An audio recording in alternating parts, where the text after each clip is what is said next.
ಪ್ರತಿದಿನವೂ ರಾಜ್ಯದ ಕೋಟ್ಯಾಂತರ ಜನರನ್ನ ಒಂದು ಕಡೆಯಿಂದ ಇನ್ನೊಂದು ಕಡೆಗೆ ಸಾಗಿಸುವಂತಹ ಸೇವೆ ಕೊಡುವ, ರಾಜ್ಯದ 1,15,00,000 ಜನರಿಗೆ ಉದ್ಯೋಗ ಕೊಟ್ಟಿರುವಂತಹ ಕೆಎಸ್ಆರ್ಟಿಸಿ ಸಂಸ್ಥೆಯನ್ನ, ಸಾರಿಗೆ ಸಂಸ್ಥೆಗಳನ್ನ ದಿವಾಳಿ ಮಾಡಿ ನಾಡಿದ್ದಕ್ಕೆ ಮೇ 20, 2026ಕ್ಕೆ ನಮ್ಮ ಕರ್ನಾಟಕ ರಾಜ್ಯ ಸರ್ಕಾರ, ವಿಶೇಷವಾಗಿ ಕಾಂಗ್ರೆಸ್ ಪಕ್ಷದ ಆಡಳಿತ ನಡೆಸುತ್ತಿರುವಂತಹ ಕಾಂಗ್ರೆಸ್ ಪಕ್ಷದ ಸರ್ಕಾರ ಸಾಧನಾ ಸಮಾವೇಶ ಮಾಡೋದಿಕ್ಕೆ ಹೊರಟಿದೆ. ಈ ಸಾಧನಾ ಸಮಾವೇಶ 20ನೇ ತಾರೀಕು ಮಾಡಬೇಕಾಗಿದ್ದು ಈಗ 20ನೇ ತಾರೀಕಿನಿಂದ ಕೆಎಸ್ಆರ್ಟಿಸಿ ಸಿಬ್ಬಂದಿ ಮುಷ್ಕರ ಹೋಗ್ತಿದ್ದಾರೆ ಅನ್ನುವ ಕಾರಣಕ್ಕಾಗಿ ನಾಳೆಗೆ, ಅಂದ್ರೆ ಒಂದು ದಿವಸ ಹಿಂದಕ್ಕೆ, ಮೇ 19ಕ್ಕೆ ಹಿಂದಕ್ಕೆ ಹಾಕೊಂಡಿದ್ದಾರೆ. ಬಂಧುಗಳೇ ನಮಸ್ಕಾರ, ನಾನು ರವಿಕೃಷ್ಣ ರೆಡ್ಡಿ, ಕೆಆರ್ಎಸ್ ಪಕ್ಷದ ಗೌರವಾಧ್ಯಕ್ಷ. ಇವತ್ತು ಮೇ 18, 2026. ನಿಮ್ಗೆಲ್ಲ ಗೊತ್ತಿದೆ, 3 ವರ್ಷಗಳ ಹಿಂದೆ ನಮ್ಮ ಕರ್ನಾಟಕದಲ್ಲಿ ಸಿದ್ದರಾಮಯ್ಯನವರ ನೇತೃತ್ವದ ಕಾಂಗ್ರೆಸ್ ಪಕ್ಷ ಆಡಳಿತಕ್ಕೆ ಬಂತು. ಅವರು ಆಡಳಿತಕ್ಕೆ ಬಂದಾಗ ಪ್ರತಿ ವರ್ಷವೂ ಸಾಧನಾ ಸಮಾವೇಶ ಮಾಡ್ಕೊಂಡು ಬರ್ತಾ ಇದ್ದಾರೆ. ಆ ಸಂದರ್ಭದಲ್ಲಿ 5 ಗ್ಯಾರಂಟಿಗಳನ್ನ ಕೊಟ್ಟಿದ್ದು. ಅದರಲ್ಲಿ ಒಂದು ಪ್ರಮುಖವಾದ ಗ್ಯಾರಂಟಿ ಶಕ್ತಿ ಯೋಜನೆ. ಅಂದ್ರೆ ರಾಜ್ಯಾದ್ಯಂತ ಎಲ್ಲಾ ಮಹಿಳೆಯರಿಗೂ ಸರ್ಕಾರಿ ಬಸ್ಗಳಲ್ಲಿ, ವಿಶೇಷವಾಗಿ ಕೆಂಪು ಬಸ್ಗಳಲ್ಲಿ ಮತ್ತೆ ಬಿಎಂಟಿಸಿಯ ಸ್ಥಳೀಯ ಸಾರಿಗೆ ಬಸ್ಗಳಲ್ಲಿ, ಎಸಿ ಅಲ್ಲದ ಬಸ್ಗಳಲ್ಲಿ ಮತ್ತೆ ವಿಶೇಷವಲ್ಲದಂತಹ ಬಸ್ಗಳಲ್ಲಿ ಉಚಿತವಾಗಿ ಪ್ರಯಾಣ ಮಾಡುವಂತಹ ಒಂದು ಸೌಕರ್ಯ. ಆ ಸೌಕರ್ಯ ಈಗ ರಾಜ್ಯಾದ್ಯಂತ ಕೋಟ್ಯಾಂತರ ಜನ ಅದರ ಪ್ರಯೋಜನವನ್ನ ಪಡೆದುಕೊಂಡಿದ್ದಾರೆ. ಆದರೆ ಸರ್ಕಾರ ದಿಕ್ಕು ತಪ್ಪಿದ ನೀತಿಗಳಿಂದಾಗಿ ಮತ್ತು ಸರ್ಕಾರವೇ ಒಂದು ರೀತಿಯಲ್ಲಿ ದಿವಾಳಿ ಎದ್ದಿರುವಂತಹ ಕಾರಣಕ್ಕಾಗಿ ಅದನ್ನ ಸರಿಯಾಗಿ ಅನುಷ್ಠಾನ ಮಾಡದೆ ಇವತ್ತು ಕೆಎಸ್ಆರ್ಟಿಸಿ ನೌಕರರನ್ನ ಒಂದು ರೀತಿಯಲ್ಲಿ ಬೀದಿಗೆ ತಂದಿದ್ದಾರೆ. ಮತ್ತು ಕೆಎಸ್ಆರ್ಟಿಸಿ ಇಡೀ ಸಂಸ್ಥೆಯನ್ನೇ, ಕೆಎಸ್ಆರ್ಟಿಸಿ, ಬಿಎಂಟಿಸಿ, ಕೆಕೆಆರ್ಟಿಸಿ, NWKRTC ಅಂತ ಏನು 4 ಸಾರಿಗೆ ಸಂಸ್ಥೆಗಳಿದೆ, ಆ ಸಾರಿಗೆ ಸಂಸ್ಥೆಗಳೆಲ್ಲವೂ ಸಹ ದಿವಾಳಿ ಆಗುವ ಹಂತಕ್ಕೆ ತಲುಪಿದೆ. ಅದರ ಮಧ್ಯೆ ಹಣ ಇಲ್ಲ ಅಥವಾ ಹಣ ಸರಿಯಾಗಿ ಕೊಡಲಾಗದೇ ಇರುವ ಕಾರಣಕ್ಕಾಗಿ ದಿವಾಳಿ ತಲುಪಿದೆ ಅನ್ನೋದ್ರ ಮಧ್ಯೆ ಮೊದಲ ವರ್ಷದ ಸಾಧನಾ ಸಮಾವೇಶಕ್ಕೆ ಸರ್ಕಾರ 30 ಕೋಟಿ ಖರ್ಚು ಮಾಡುತ್ತೆ. 2ನೇ ವರ್ಷದ, ಅಂದ್ರೆ ಕಳೆದ ವರ್ಷದ ಸಾಧನಾ ಸಮಾವೇಶಕ್ಕೆ 2 ಕೋಟಿ ಖರ್ಚು ಮಾಡುತ್ತೆ. ಬರೀ ಸಮಾವೇಶಕ್ಕೆ ಬೇರೆ ಬೇರೆ ಯಾವ್ಯಾವ ಬಾಬತ್ತುಗಳಲ್ಲಿ ಎಷ್ಟೆಷ್ಟು ಖರ್ಚು ಮಾಡಿದಾರೋ ಗೊತ್ತಿಲ್ಲ. ಈ ವರ್ಷಕ್ಕೆ 12 ಕೋಟಿ ಬೇಕು ಅಂತ ಕಂದಾಯ ಇಲಾಖೆ ಸಚಿವರು 12 ಕೋಟಿಗೆ ಬೇರೆ ಬೇರೆ ಜಿಲ್ಲಾಧಿಕಾರಿಗಳಿಗೆ ಎಲ್ಲೆಲ್ಲಿ ಇದನ್ನ ಹೊಂದಿಸಬಹುದು ಅನ್ನುವಂತಹ ಒಂದು ಚರ್ಚೆ ನಡೀತಾ ಇದೆ ಅಂತ ಮಾಹಿತಿ ಇದೆ. ಈ ವರ್ಷ ಅದೆಷ್ಟು ಕೋಟಿ ಖರ್ಚಾಗುತ್ತೋ, ಕೃಷ್ಣನ ಲೆಕ್ಕ, ರಾಮನ ಲೆಕ್ಕ ಅನ್ನುವಂತಹ ರೀತಿಯಲ್ಲಿ. ಆದರೆ ಆಗ್ಲೇ ಹೇಳಿದ ಹಾಗೆ 1,15,00,000 ಜನ ಸಿಬ್ಬಂದಿ ಕೆಲಸ ಮಾಡುವಂತಹ ಕೆಎಸ್ಆರ್ಟಿಸಿ, ಬಿಎಂಟಿಸಿ, NWKRTC ಮತ್ತು ಕೆಕೆಆರ್ಟಿಸಿ ಸಂಸ್ಥೆಗಳು ಇವತ್ತು ನಷ್ಟದಲ್ಲಿವೆ. ಸರ್ಕಾರ ಇಲ್ಲಿಯವರೆಗೂ ಕಳೆದ 3 ವರ್ಷಗಳಲ್ಲಿ ಯಾವೆಲ್ಲ ಮಹಿಳೆಯರು ಈ ಶಕ್ತಿ ಯೋಜನೆಯ ಫಲಾನುಭವಿಗಳಾಗ್ತಾರೋ ಅವರು ಟಿಕೆಟ್ ತೆಗೆದುಕೊಂಡಾಗ ಆ ಟಿಕೆಟ್ ಉಚಿತವಾಗಿ ಅವರಿಗೆ ಟಿಕೆಟ್, ಆದರೆ ಸರ್ಕಾರ ಆ ಹಣವನ್ನ ಈ ಸಂಸ್ಥೆಗಳಿಗೆ ಭರಿಸಬೇಕು. ಆದರೆ ಇಲ್ಲಿಯ ತನಕ 5,000 ಕೋಟಿಗಿಂತ ಹೆಚ್ಚಿನ ಹಣವನ್ನ ಸರ್ಕಾರ ಕಳೆದ 3 ವರ್ಷಗಳಲ್ಲಿ ಈ 4 ಸಂಸ್ಥೆಗಳಲ್ಲಿ ಬಾಕಿ ಉಳಿಸಿಕೊಂಡಿದೆ. 2023-24ರಲ್ಲಿ ರಾಜ್ಯದ ಮಹಿಳೆಯರು 4,380 ಕೋಟಿ ರೂಪಾಯಿಗಳಷ್ಟು ಟಿಕೆಟ್ಗಳ ಫಲಾನುಭವಿಗಳಾದರು. ಆದರೆ ಸರ್ಕಾರ ಆ ಅವಧಿಗೆ ಕೊಟ್ಟಿದ್ದು 3,199 ಕೋಟಿ. ಅಂದ್ರೆ ಆವತ್ತಿನ ಸಂದರ್ಭದಲ್ಲಿ 1,180 ಕೋಟಿಗಳನ್ನ ಸಾರಿಗೆ ಸಂಸ್ಥೆಗಳಿಗೆ ಭರಿಸದೆ ಸರ್ಕಾರ ಬಾಕಿ ಇಟ್ಟುಕೊಳ್ತು. 24-25ರಲ್ಲಿ ಈ ಸ್ತ್ರೀ ಶಕ್ತಿಯ ಶಕ್ತಿ ಯೋಜನೆಯ ಫಲಾನುಭವಿಗಳು ತೆಗೆದುಕೊಂಡಂತಹ ಟಿಕೆಟ್ಗಳ ಮೊತ್ತ 6,185 ಕೋಟಿ. ಸರ್ಕಾರ ಭರಿಸಿದ್ದು 5,015 ಕೋಟಿ, ಬಾಕಿ ಉಳಿಸಿಕೊಂಡಿದ್ದು 1,170 ಕೋಟಿ. 25-26ರಲ್ಲಿ ಟಿಕೆಟ್ಗಳ ಮೊತ್ತ, ಮಹಿಳೆಯರಿಗಂತೂ ಕೊಟ್ಟ ಉಚಿತ ಟಿಕೆಟ್ಗಳ ಮೊತ್ತ 8,262 ಕೋಟಿ. ಸರ್ಕಾರ ಭರಿಸಿದ್ದು 5,300 ಕೋಟಿ ಮಾತ್ರ. ಅಂದ್ರೆ ಬಾಕಿ 2,962 ಕೋಟಿ ಉಳಿಸಿಕೊಂಡಿದೆ. ಈ 3 ವರ್ಷಗಳಲ್ಲಿ 5,313 ಕೋಟಿ ರೂಪಾಯಿಗಳನ್ನ ಸರ್ಕಾರ ಬಾಕಿ ಉಳಿಸಿಕೊಂಡಿದೆ. ಇದು 3 ತಿಂಗಳ ಹಿಂದಿನ ಮೊತ್ತ. ಹಾಗಾಗಿ ಇಷ್ಟೆಲ್ಲ ಬಾಕಿಯನ್ನ ಮೊತ್ತವನ್ನು ಉಳಿಸಿಕೊಂಡ ಕಾರಣಕ್ಕಾಗಿಯೇ ಸಾರಿಗೆ ನೌಕರರಿಗೆ, ಈ 1,15,000 ಇರುವಂತಹ ಸಾರಿಗೆ ನೌಕರರಿಗೆ ಸಮಯಕ್ಕೆ ಸರಿಯಾಗಿ ಸಂಬಳ ಆಗ್ತಾ ಇಲ್ಲ, ಅವರಿಗೆ ಸಮಯಕ್ಕೆ ಸರಿಯಾಗಿ ಅವರ PF ನ ಭರಿಸ್ತಾ ಇಲ್ಲ, ಅವರ ಇನ್ಶೂರೆನ್ಸ್ ಅನ್ನ ಭರಿಸ್ತಾ ಇಲ್ಲ. ಅದೆಲ್ಲದರ ಜೊತೆಗೆ 24ನೇ ಇಸ್ವಿಯಲ್ಲಿಯೇ ಒಪ್ಪಂದಗಳ ಪ್ರಕಾರ 2024ರಲ್ಲಿಯೇ ವೇತನ ಪರಿಷ್ಕರಣೆ ಆಗಬೇಕಾಗಿತ್ತು. ವೇತನ ಪರಿಷ್ಕರಣೆ ಆಗಿಲ್ಲ ಇಲ್ಲಿಯವರೆಗೂ. ಅವರಿಗೆ 25% ಸಾರಿಗೆ ನೌಕರರು 25% ಬೇರೆ ಬೇರೆ ಕಾರಣಗಳಿಂದಾಗಿ ಅವರದೇ ಆದಂತಹ ಒಂದು ನಂಬರ್ ಇಟ್ಕೊಂಡು 25% ನಮಗೆ ವೇತನ ಪರಿಷ್ಕರಣೆ ಆಗಬೇಕು ಅಂತ ಹೇಳಿ 2 ವರ್ಷಗಳಿಂದ ನಿರಂತರವಾಗಿ ಹೋರಾಟ, ಬೇಡಿಕೆ, ಆಗ್ರಹ ಇವೆಲ್ಲವನ್ನ ಮಾಡ್ತಾ ಬರ್ತಿದ್ದಾರೆ.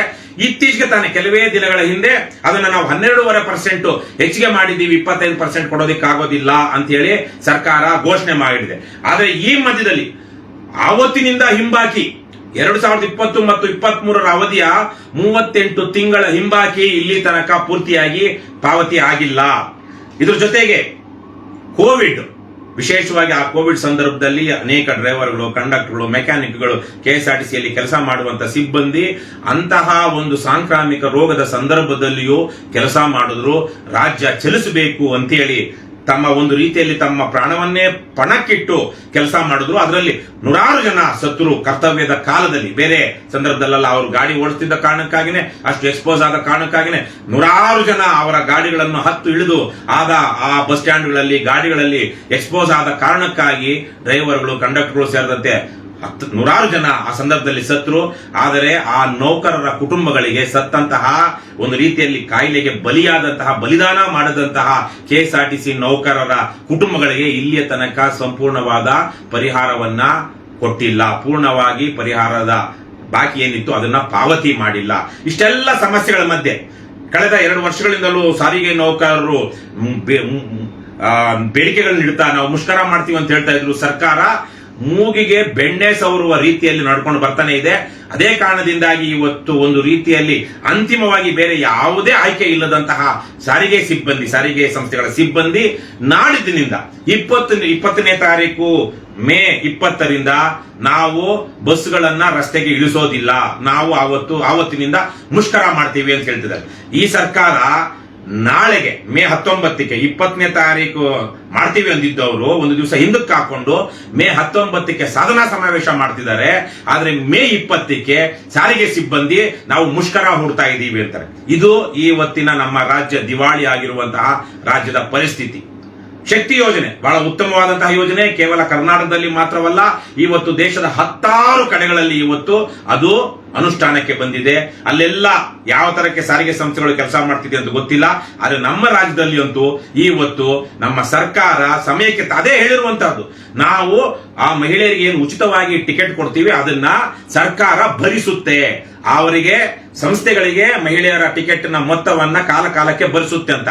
ಇವತ್ತಿನ ತನಕ ಅದನ್ನ 3 ವರ್ಷದ ಹಿಂದಿನದ್ದು ಸೇರಿ 5,313 ಕೋಟಿ ರೂಪಾಯಿಯನ್ನ ಮೊನ್ನೆ 2 ತಿಂಗಳ ಹಿಂದಿನ ತನಕ ಸರ್ಕಾರ ಬಾಕಿ ಇಟ್ಕೊಂಡಿದೆ. ಹಾಗಾದ್ರೆ ಸಂಸ್ಥೆ ಹೇಗೆ ನಡೆಯುತ್ತೆ ಅಂದ್ರೆ ಕಾಲಕ್ಕೆ ಇವರಿಗೆ 2-3 ವರ್ಷಗಳಿಂದ ವೇತನ ಪರಿಷ್ಕರಣೆ ಆಗಿಲ್ಲ. ಹಾಗಾಗಿ 6-7 ವರ್ಷಗಳ ಹಿಂದಿನ ಸಂಬಳದಲ್ಲಿ ಇವತ್ತಿಗೂ ಸಾರಿಗೆ ಸಿಬ್ಬಂದಿ ಕೆಲಸ ಮಾಡ್ತಿದ್ದಾರೆ. ಅದ್ರ ಜೊತೆಗೆ ಅವರ PF ಕಾಲಕ್ಕೆ ಆ PF ಕಟ್ಟಾಗಿ ಸರ್ಕಾರದ ಪ್ರಮಾಣವನ್ನು ಸೇರಿಸಿ PFಗೆ ಅದು ಇದು ಕೊಡಬೇಕು. ಆ PF ನಡೆಸುವಂತಹ ಸಂಸ್ಥೆಗೆ ಅದು ಆವತ್ತಿನಿಂದ ಆ ಬಡ್ಡಿ ಹೆಚ್ಚಾಗ್ತಾ ಹೋಗುತ್ತೆ. ಅದೊಂದು ರೀತಿಯಲ್ಲಿ ಅವರಿಗೆ ನಿವೃತ್ತಿಗೆ ಅನುಕೂಲವಾಗುವಂತದ್ದು. ಇವರು ಕಾಲಕ್ಕೆ ಅವರ ಮ್ಯಾಚಿಂಗ್ ಗ್ರಾಂಟ್ ಅನ್ನ ಹಾಕಿ ಭರ್ತಿ ಮಾಡೋದಿಲ್ಲ.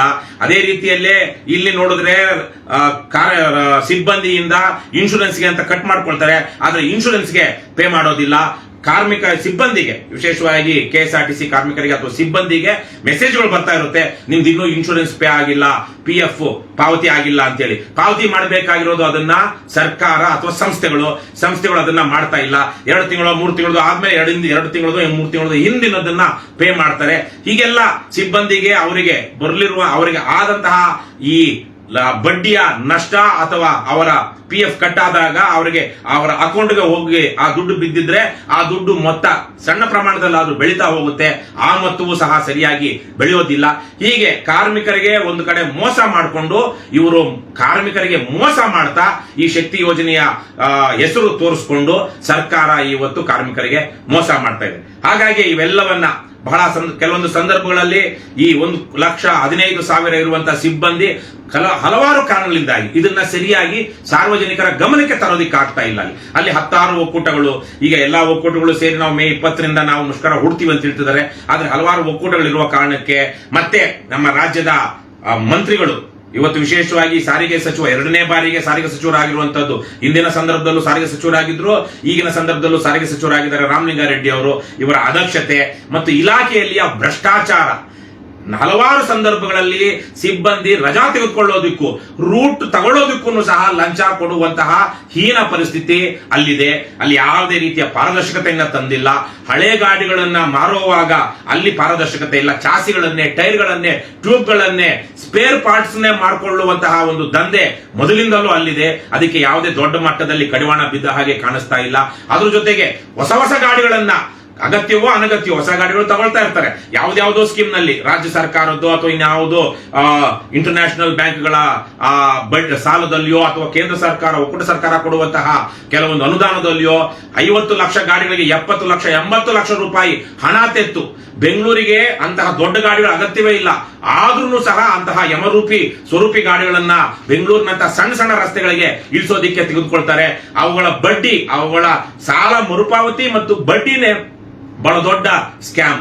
ಅಗತ್ಯವೋ ಅನಗತ್ಯವೋ ಈ ರೀತಿಯಲ್ಲೆಲ್ಲ ಮಾಡಿಕೊಂಡು ಇವತ್ತು ನಮ್ಮ ಸಾರಿಗೆ ಸಂಸ್ಥೆಗಳನ್ನ ಬಿಳಿಯಾನೆ ಮಾಡಿದ್ದಾರೆ. ಇದು ಹೀಗೆ ಮುಂದುವರೆದ್ರೆ ಇವತ್ತು ಕೋಟ್ಯಾಂತರ ಜನ ಅವಲಂಬಿತರಾಗಿರುವಂತಹ ಸಾರಿಗೆ ಬಸ್ ಸಂಸ್ಥೆ, ಸಾರ್ವಜನಿಕ ಸಾರಿಗೆ ಬಸ್ಗಳ ಸಂಸ್ಥೆಗಳು ದಿವಾಳಿ ಎದ್ದೇಳ್ತವೆ. ಮುಂದಿನ ದಿನಗಳಲ್ಲಿ ಒಳ್ಳೆಯ ಬಸ್ ಸ್ಟ್ಯಾಂಡ್ಗಳು ಇರೋದಿಲ್ಲ, ಒಳ್ಳೆಯ ಬಸ್ಗಳು ಇರೋದಿಲ್ಲ. ಬಸ್ಗಳಿಗೆ ಕಾಲಕ್ಕೆ ತಕ್ಕ ಹಾಗೆ ಅಲ್ಲಿ ರಿಕ್ರೂಟ್ಮೆಂಟ್ ನಡಿಬೇಕು. ಇವತ್ತು ಬೆಂಗಳೂರಿನ ಎಲೆಕ್ಟ್ರಿಕ್ ಬಸ್ಗಳಲ್ಲಿ ಯಾರು ಕಂಡಕ್ಟರ್ ಒಬ್ಬ ಬಿಟ್ರೆ ಆ ಎಲೆಕ್ಟ್ರಿಕ್ ಗಾಡಿಗಳ ಮೇಂಟೆನೆನ್ಸ್ ಸರ್ಕಾರದಲ್ಲ ಅಥವಾ ಸಂಸ್ಥೆಗಳದ್ದಲ್ಲ, ಅದರ ಡ್ರೈವರು ಸರ್ಕಾರದಲ್ಲ. ಅವರಿಗೆ 15,000 16,000 ರೂಪಾಯಿ ಸಂಬಳ. ಅಂದ್ರೆ ಡ್ರೈವರ್ಗಳಿಗೆ ಬೆಳಿಗ್ಗೆಯಿಂದ ಸಂಜೆ ತನಕ ಅಥವಾ ಅವ್ರದ್ದೇನು ಡ್ಯೂಟಿ ಅವಧಿ ಕೆಲಸ ಮಾಡುವಂತವರಿಗೆ, ಆ ಎಲೆಕ್ಟ್ರಿಕ್ ಗಾಡಿಗಳಲ್ಲಿ ಡ್ರೈವರ್ಗಳ ಕೆಲಸ ಮಾಡ್ತಿರುವಂತವರಿಗೆ ಉದ್ಯೋಗ ಭದ್ರತೆ ಇಲ್ಲ, ಮಿನಿಮಮ್ ವೇಜ್ ಇಲ್ಲ. ಇವೆಲ್ಲವೂ ಸಹ ಸರ್ಕಾರ ಮಾಡ್ತಾ ಇರುವಂತಹ ಅನ್ಯಾಯ. ಸಾಮಾಜಿಕ ನ್ಯಾಯದ ಬಗ್ಗೆ ಮಾತನಾಡುವಂತವರು ಹೇಗೆಲ್ಲ ಯಾವೆಲ್ಲ ರೀತಿಯಲ್ಲಿ ತನ್ನದೇ ಕೆಲಸದಲ್ಲಿ ತೊಡಗಿರುವಂತಹ ಸರ್ಕಾರದ ಕೆಲಸದಲ್ಲಿ, ಸರ್ಕಾರದ ಸೇವೆಯಲ್ಲಿ ತೊಡಗಿರುವಂತಹ ಸಿಬ್ಬಂದಿಗಳಿಗೆ ಯಾವೆಲ್ಲ ರೀತಿಯಲ್ಲಿ ಮೋಸ ಅನ್ಯಾಯ ಮಾಡುತ್ತೆ ಅನ್ನುವಂತಹ ಕೆಲವೊಂದು ಉದಾಹರಣೆಗಳು ಈ ಸಂದರ್ಭದಲ್ಲಿ ಕರ್ನಾಟಕ ರಾಷ್ಟ್ರ ಸಮಿತಿ ಪಕ್ಷವನ್ನು ಹಲವಾರು ಸಾರಿಗೆ ಸಂಸ್ಥೆಗಳ ಸಿಬ್ಬಂದಿಗಳು ನಮಗೆ ಅಪ್ರೋಚ್ ಮಾಡಿದ್ದಾರೆ. ಈ ಹೋರಾಟಕ್ಕೆ ಬೆಂಬಲ ಕೊಡಿ ಅಂತ ಹೇಳ್ತಿದ್ದಾರೆ. ಇದು ಹೋರಾಟ ಜನರಿಗೆ ತೊಂದರೆ ಆಗುವ ರೀತಿಯಲ್ಲಿ ಆಗಬಾರದು. ಆದರೆ 4-5 ವರ್ಷಗಳಿಂದ ಉಸಿರು ಬಿಗಿ ಹಿಡಿದು ಇವರು ಸಾರಿಗೆ ಸಿಬ್ಬಂದಿ ಕೆಲಸ ಮಾಡ್ತಿದ್ದಾರೆ. ಯಾವುದೋ ಕಾರಣಗಳಿಂದಾಗಿ ಅವರಿಗೆ ಸರಿಯಾಗಿ ಜನರಿಗೆ ಮನವರಿಕೆ ಮಾಡ್ಕೊಡೋಕ್ಕಾಗ್ತಾ ಇಲ್ಲ ಅಥವಾ ಸರ್ಕಾರಕ್ಕೆ ಮನವರಿಕೆ ಮಾಡ್ಕೊಡೋದಕ್ಕಾಗದೆ ಇವತ್ತು ಅವರು ಅನಿವಾರ್ಯ ಪರಿಸ್ಥಿತಿಯಲ್ಲಿ ಮುಷ್ಕರಕ್ಕಿಳಿದಿದ್ದಾರೆ. ಸರ್ಕಾರ ಈ ವಿಶೇಷವಾಗಿ ಶಕ್ತಿ ಯೋಜನೆಯಲ್ಲಿ ಆ ಟಿಕೆಟ್ ಮೊತ್ತ ಏನಿದೆ ಅದನ್ನ ಕಾಲಕ್ಕೆ ನಿಗದಿತವಾಗಿ 15 ದಿವಸಕ್ಕೊಂದ್ಸಲವೋ 20 ತಿಂಗಳಿಗೊಂದು ಸಲವೋ, ತಿಂಗಳು ಒಂದ್ಸಲನಾದ್ರೂ ಆ ತಿಂಗಳ ಅಂತ್ಯದಲ್ಲಿ ಆ ತಿಂಗಳ ಮೊದಲಾರ್ಧದಲ್ಲಿ ಏನಾಗಿತ್ತು ಅಷ್ಟನ್ನಾದ್ರೂ 15 ದಿವಸಕ್ಕೊಂದ್ಸಲ ನಾದ್ರೂ ಪೇ ಮಾಡ್ತಾ ಹೋಗಿರ್ಬೇಕು. ಈಗ ಮೇ ಎಂಡ್ಗೆ ಇಡೀ ಮೇ ತಿಂಗಳಲ್ಲಿ ಎಷ್ಟು ದುಡ್ಡಾಗಿದೆ, ಎಷ್ಟು ಶಕ್ತಿ ಯೋಜನೆಯಲ್ಲಿ ಉಚಿತವಾಗಿ ಟಿಕೆಟ್ ಕೊಡಲಾಗಿದೆ, ಅದರ ಮೊತ್ತ ಏನು ಅಂತ ಹೇಳಿ ಮೇ 30 ಅಥವಾ 31ಕ್ಕೆ ಗೊತ್ತಾಗ್ಬಿಡುತ್ತೆ. ಅದನ್ನ ಒಂದು ವಾರ 10 ದಿವಸದಲ್ಲಿ, ಮಿನಿಮಮ್ ಅಷ್ಟು ದಿವಸದಲ್ಲಿ ಅದನ್ನ ಭರ್ತಿ ಮಾಡುವಂತದ್ದಾಗಬೇಕು, ಭರಿಸಬೇಕು ಸರ್ಕಾರ. ಅದನ್ನ ಮಾಡದೆ ಇಲ್ಲಿಯ ತನಕ ಕಳೆದ 3 ವರ್ಷಗಳಿಂದ 23-24ನೇ ಸಾಲಿಂದನೇ ಇನ್ನು 1,180 ಕೋಟಿ ರೂಪಾಯಿ ಸರ್ಕಾರ ಬಾಕಿ ಪಾವತಿ ಮಾಡಬೇಕಾಗಿದೆ. ಒಟ್ಟು ಇಲ್ಲಿಯ ತನಕ ಸುಮಾರು ಈಗಿಂದು ಲೆಕ್ಕ ಹಾಕಿದ್ರೆ ಬಹುಶಃ 5,500-6 ಸಾವಿರ ಕೋಟಿ ರೂಪಾಯಿ ಸರ್ಕಾರ ಬಾಕಿ ಉಳಿಸ್ಕೊಂಡಿದೆ. ಈ ರೀತಿಯಲ್ಲಿ ಸರ್ಕಾರ ಬಾಕಿ ಉಳಿಸ್ಕೊಂಡಾಗ ಆ ಸಂಸ್ಥೆಗಳು ದಿವಾಳಿ ಆಗದೆ ಏನಾಗ್ತವೆ? ಅಲ್ಲಿ ಕೆಲಸ ಮಾಡುವಂತ ಸಿಬ್ಬಂದಿಗಳ ಮೊರಾಲ್ ಏನಿರುತ್ತೆ, ಅವರ ನೈತಿಕ ಸ್ಥೈರ್ಯ ಯಾವ ರೂಪದಲ್ಲಿರುತ್ತೆ? ಮತ್ತೆ ಅದೇ ಕಾರಣಕ್ಕಾಗಿನೇ ಇವತ್ತು ಎಷ್ಟೋ ಕಡೆಗಳಲ್ಲಿ ಬಸ್ಗಳನ್ನ ಸರಿಯಾಗಿ ಹಾಕ್ತಾ ಇಲ್ಲ, ಮತ್ತೆ ರೂಟ್ಗಳನ್ನ ವಜಾ ಮಾಡಿದ್ದಾರೆ. ರೂಟ್ಗಳು ವಜಾ ಮಾಡಿರುವ ಕಾರಣಕ್ಕಾಗಿ ಒಂದು ಕಡೆ ಸಾರ್ವಜನಿಕ ಸಾರಿಗೆಯನ್ನ ಬಳಸಿ ಅಂತ ಇವರು ಹೇಳ್ತಾರೆ, ಉಪದೇಶ ಕೊಡ್ತಾರೆ. ಆದ್ರೆ ಸಾರ್ವಜನಿಕ ಸಾರಿಗೆ ಬಳಸೋದಿಕ್ಕೆ ಅಲ್ಲಿ ಸಾರ್ವಜನಿಕ ಸಾರಿಗೆ ಬಸ್ಗಳೇ ಇರೋದಿಲ್ಲ. ಬೆಂಗಳೂರಲ್ಲಿ ಅದು ಲಾಸ್ಟ್ ಮೈಲ್ ಕನೆಕ್ಟಿವಿಟಿ ಅಂತ, ಯಾವುದರಿಂದ ಮೆಟ್ರೋಗಳಿಂದ ಮನೆಗಳ ಹತ್ರ ಇರುವಂತಹ ಒಂದು ಲಾಸ್ಟ್ ಮೈಲ್ ಕನೆಕ್ಟಿವಿಟಿ ಅನ್ನುವಂತ ಇದರಲ್ಲಿ ಸಣ್ಣ ಬಸ್ಗಳನ್ನ ಬಳಸಬಹುದು. ಆದ್ರೆ ಆ ತರದ ಬಸ್ಗಳನ್ನ ಬಳಸೋದಿಲ್ಲ. ಯಾವುದೋ ಹಿಂದಿನ 15-20 ವರ್ಷಗಳ ಹಿಂದಿನ ಟೆಕ್ನಾಲಜಿ ಇರುವಂತಹ, ಕಿತ್ತೋಗಿರುವಂತಹ ಟೆಕ್ನಾಲಜಿ, ಹೊಸದಾಗಿ ಲೇಟೆಸ್ಟ್ R&D ಆಗಿರುವಂತಹ ಬಸ್ಗಳನ್ನ ಈ KSRTC ಅವರು ಕೊಂಡ್ಕೊಳ್ಳೋದಿಲ್ಲ.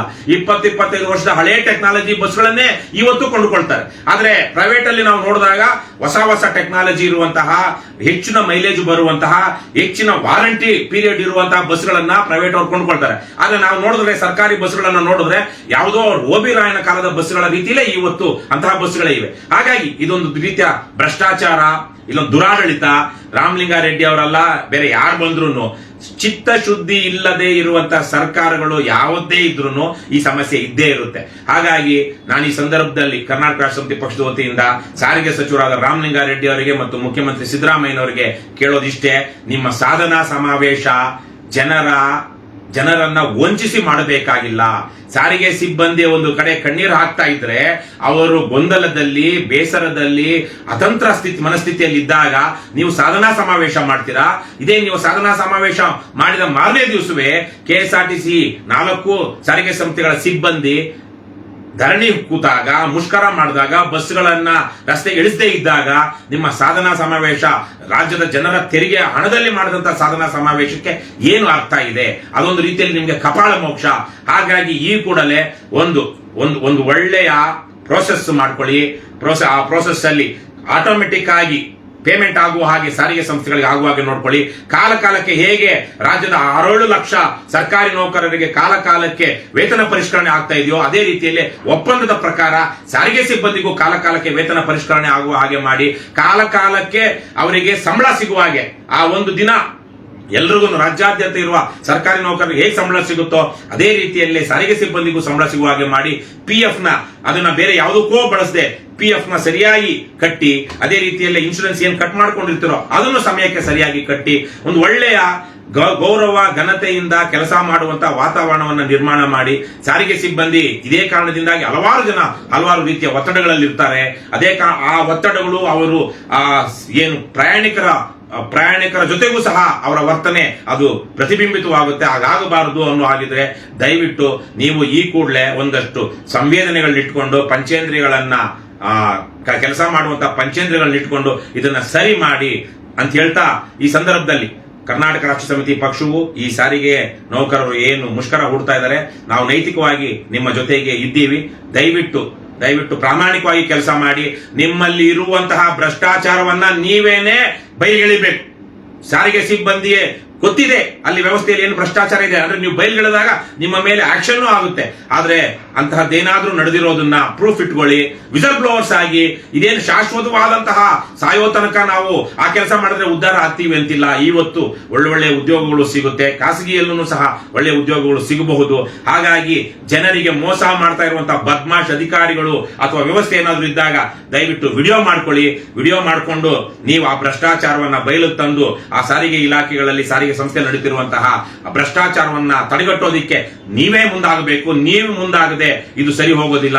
ಅದೇ ರೀತಿಯಲ್ಲಿ ಪ್ರಯಾಣಿಕರ ಜೊತೆಗೂ ನೀವು ಸದ್ವರ್ತನೆಯಿಂದ ನಡ್ಕೊಳ್ಳಿ. ಆಮೇಲೆ ಯಾವುದೇ ರೀತಿಯಲ್ಲಿ ಸೋರಿಕೆಗೆ ಅವಕಾಶ ಇಲ್ಲದ ರೀತಿಯಲ್ಲಿ ಪ್ರಾಮಾಣಿಕವಾಗಿ ಕೆಲಸ ಮಾಡಿ. ಇಂದಲ್ಲ ನಾಳೆ ಒಳ್ಳೆ ದಿನಗಳು ಬರುತ್ತೆ.